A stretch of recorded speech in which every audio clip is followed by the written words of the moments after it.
দীর্ঘদিন পর মাঠে ফিরে সাকিব আল হাসানের ভয়ঙ্কর বোলিং, ভয়ঙ্কর ঘূর্ণিঝড় স্পিন, রীতিমতো প্রতিপক্ষকে কাঁপিয়ে দিয়ে একাই ম্যাচ জেতালেন সাকিব আল হাসান।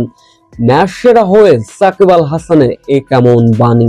বিস্তারিত জানতে ভিডিওটি না টেনে সম্পূর্ণ দেখার অনুরোধ রইল। কথায় আছে পুরনো চাল ভাতে বাড়ে।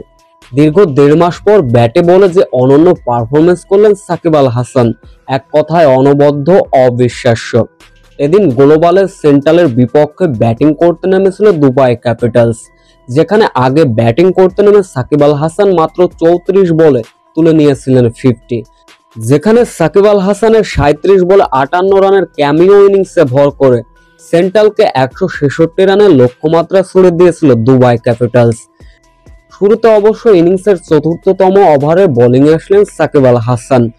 ওই ওভারে জোড়া উইকেট শিকার করলেন সাকিব আল হাসান, দিলেন মেডেন।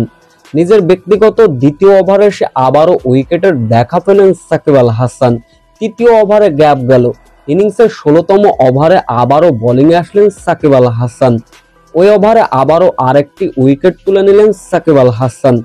4 ওভার বোলিং করে মাত্র 13 রান খরচায় নিয়েছিলেন মূল্যবান 4 উইকেট, যার ফলে শেষ 17 বলে সেন্ট্রালের জয়ের জন্য প্রয়োজন ছিল 47 রান। মূলত সাকিব আল হাসানের এমন অনবদ্য বোলিংয়ে ভর করে সেন্ট্রালকে শেষ মুহূর্তে হারালো দুবাই ক্যাপিটালস। এদিন ম্যাচ সেরা পুরস্কার নির্বাচিত হয়েছিলেন সাকিব আল হাসান।